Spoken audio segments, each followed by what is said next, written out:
You're listening to the Mark Bradford Alchemy for Life podcast. 3 things made me freeze. Well, hey there. Welcome back. We're going to talk about something really interesting today. Not that we don't normally talk about something really interesting, but this is really interesting. It's something I call triangulating limiting beliefs. It's something that may be going on in your psyche and may be preventing you from doing something you really want to do. So what's triangulation? Triangulation is the process by which you use more than one location to find the location of something. One point gets you the distance. You see something up ahead. Oh, okay. I think it's, X amount of meters ahead. If you have 2 points, meaning your friend goes way off to the left of you and says, oh, okay, I see it. It's not only that far away, but it's kind of over there. And he points by the hill. If you have 3 points, especially if one's up in the air, you'll get altitude. So imagine your friend Mary is in a hot air balloon and she looks and she sees it too. Well, now she can say, okay, you guys see where it is pretty much, but it's actually 20 feet above the street. That's exactly how GPS works. We use satellites to do that. The more satellites you have, the more accurate your GPS is. So limiting belief. You hear this all the time in motivational and coaching circles. When you hear that you have a limiting belief, you'll just shut down. You'll immediately refuse it and say, yeah, I get it. Okay, I have a limiting belief. Okay, great. Why? Well, it's that pesky belief label. If you believe in something, it's probably not a flavor of the day for you. It's probably been with you for a long time, and it's deeply rooted. So if the belief limits you, says the outsider, then they're going to be met with a lot of resistance because the stability of your mental health requires it. I mean, otherwise you just fall apart like a house of cards because someone could come by at any time and say, hey, that belief is wrong. And you'd be like, oh, gee, okay. All right, fine. Well, what should I believe instead? We don't work like that. Now we understand triangulation. Now we understand what a limiting belief is. So let's bring this all together. What's a triangulating limiting belief or triangulating limiting beliefs? And let me say as an aside to you, I thought of a lot of names for this, but triangulating limiting beliefs seemed to make the most sense and it was kind of cool. If you disagree and you have a better name, let me know. So again, if someone says you have a belief that limits you from, let's say, losing weight or finding the one or being successful, it's just one thing, right? You focus on that one thing.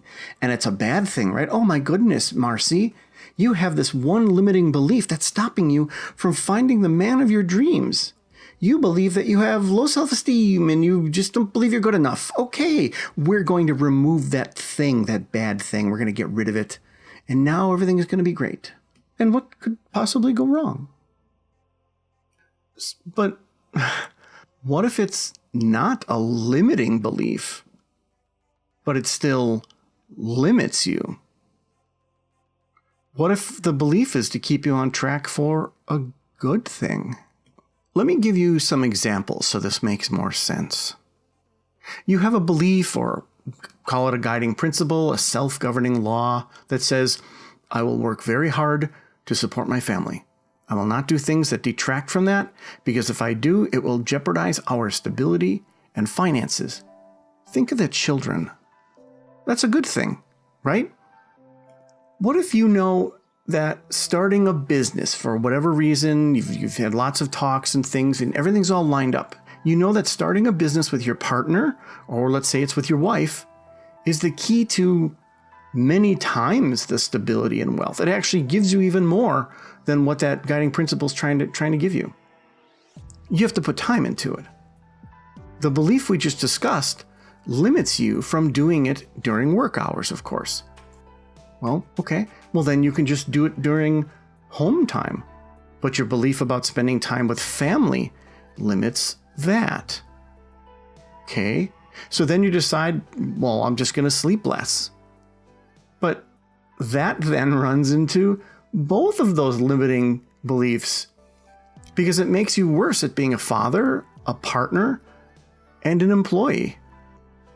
So do you see how then it's not just one limiting belief that stems from something misguided or incorrect? Neither of the beliefs we just discussed are misguided or incorrect. And you can't get rid of that belief because it's a good belief. It's a good rule. It's a good guiding principle. You don't say, I'm going to start a business, so I'm going to just ignore my family. I'm going to ignore my business, blah, blah, blah. But you also can't keep it because it's getting in the way of another belief. So do you see how you can fairly easily have two good beliefs that run into each other? And you may not want to use the word triangulate, but they're opposed to each other in a way, right? They get in the way of each other, but they're both good things. Imagine if you had three. And see, that's what happened to me. That's where this podcast comes from. Not the whole podcast, this particular episode. Because I had been racking my brain for a long time of some trouble that I had been having with figuring a certain thing out. And I thought, wait, it's not the beliefs, it's not my system in place. And I'm the last person that's going to find that the system's wrong, because that's all I ever think about are systems. And that's when it hit me, when I kind of spelled it out in my brain, it hit me. I had three beliefs, very strong drives to do different things that were all limiting the other one. I wanted to do A.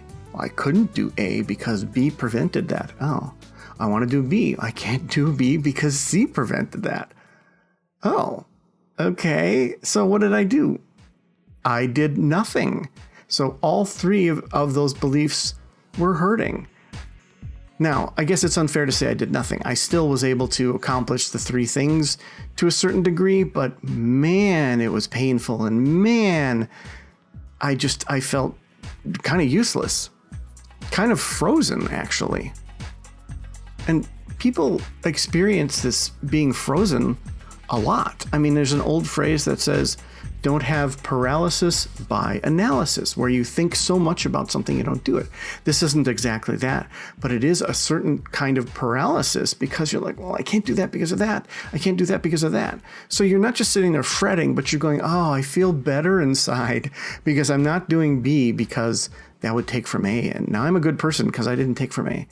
I'm not going to do B because that would take from C and C would take from A. Oh my God, what do I do? There are a lot of people out there that probably are having an epiphany right now going, wait a second. This thing that's important in my life is getting in the way of this thing. And again, that's really strong language because obviously your girlfriend doesn't get in the way of a thing that you want to do.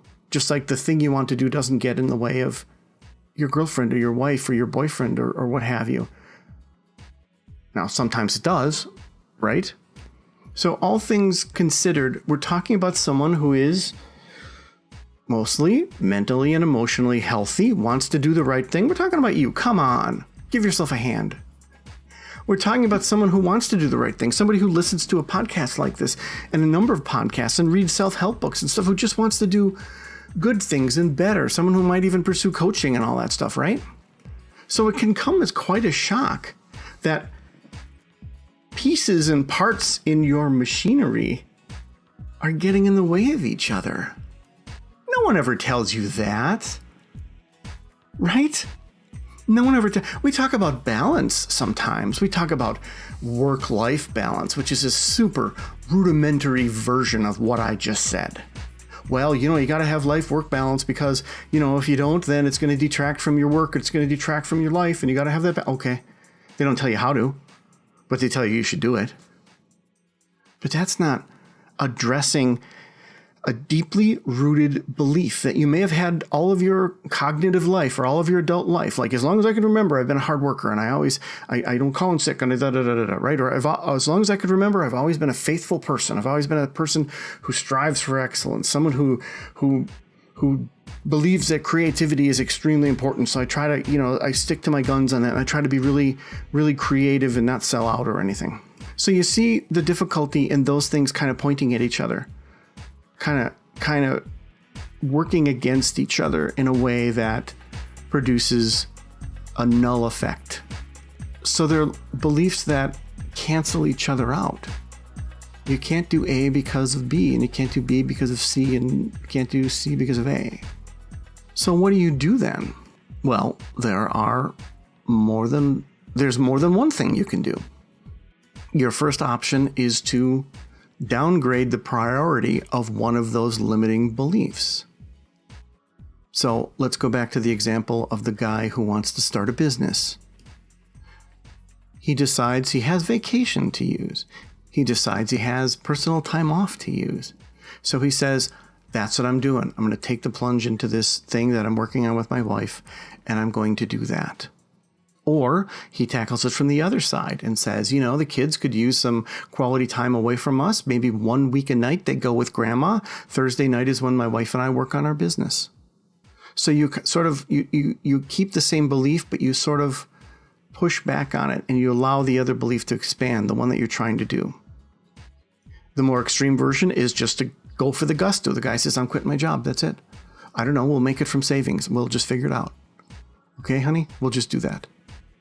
And the guy quits his job, and then they go from there. And then they're under the stress of like eating at their savings and everything, but they launch the business. Option 3 is a bit more nuanced. Option 3 is to go and take a serious look at that actual belief. Maybe it's not exactly what you think it is. Maybe the end result is what you think it is. So in his case, it's, taking care of his family and stability.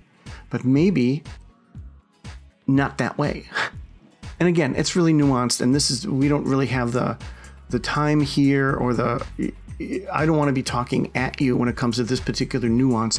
I'd rather discuss it with you. So we'll just leave it at these two options. But do you see how that can work for you? I mean, there's a sort of third option in which you just put something on hold.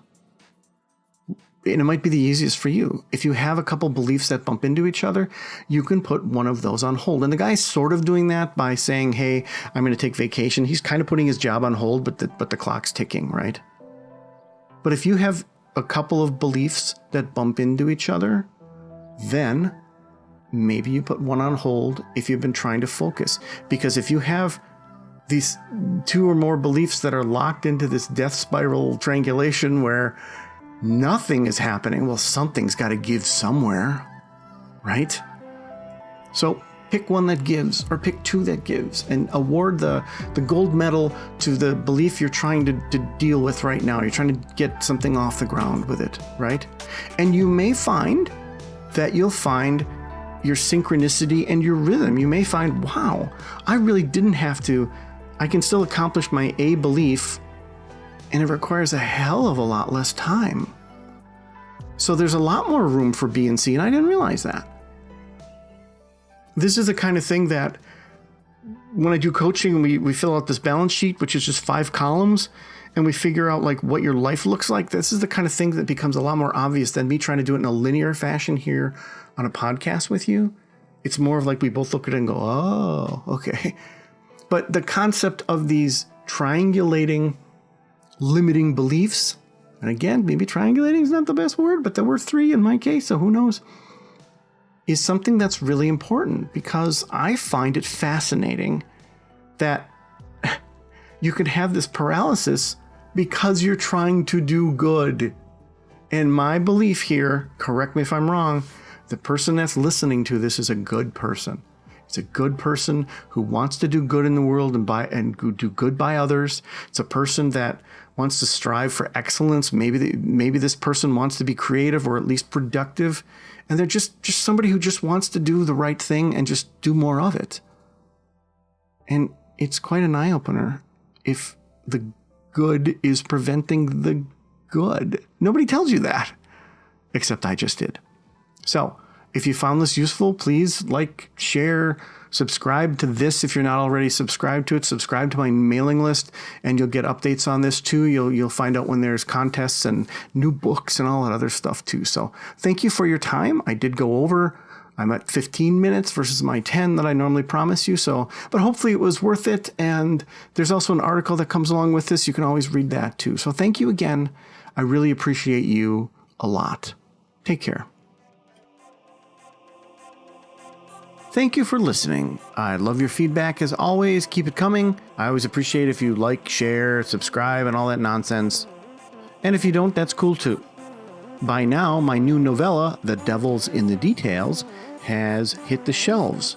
If you like a smoldering quick read, then you may love reading The Devil's in the Details. Check it out.